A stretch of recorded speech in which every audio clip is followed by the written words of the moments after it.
Tharad police સ્ટેશનના કર્મચારીઓ પર ક્રિમિનલ કેસ દાખલ થયો છે। પીઆઈ એટી પટેલ સહિત અન્ય 3 પોલીસ કર્મી સામે ક્રિમિનલ કેસ દાખલ થયો।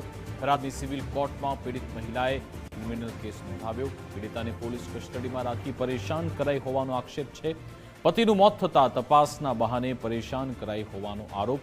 પીડિતાની સાસુએ પોલીસને પુત્રના મોત મુદ્દે રજૂઆત કરી। પોલીસથી પરેશાન પીડિતાએ થરાદ સિવિલ કોર્ટમાં અરજી કરી હતી।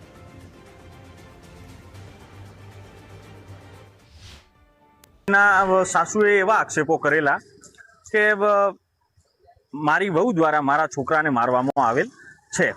એ પછી તારીખ 1/11/2025ના રોજ થરાદ પોલીસ સ્ટેશન ખાતે એમના પતિના મૃત્યુ અંગે નિવેદન લખાવવા આવેલ, ત્યારે થરાદ પોલીસ સ્ટેશનના કર્મચારી PI AT Patel, ASI Dilipbhai, head constable Devsibhai અને મહિલા કોન્સ્ટેબલ ધરતીબેન દ્વારા 1/11/2025 થી 4/11/2025 સુધી પોલીસ કસ્ટડીમાં રાખી કસ્ટોડિયલ ટોર્ચર કરેલ। તે દરમિયાન તેમને ખૂબ જ મારવામાં આવેલ અને સદરુ ગુનો કબૂલ કરવા માટે એમને ટોર્ચર કરવામાં આવેલ। 1/11/2025 ના રોજ થી 4/11/2025 ના રોજ સુધી મને પોલીસ સ્ટેશનમાં રાખેલ। કસ્ટડી ફરિયાદ મારા ઉપર કરેલ છે એવું કે તમે ગુનો દાખલ કરી નાખો।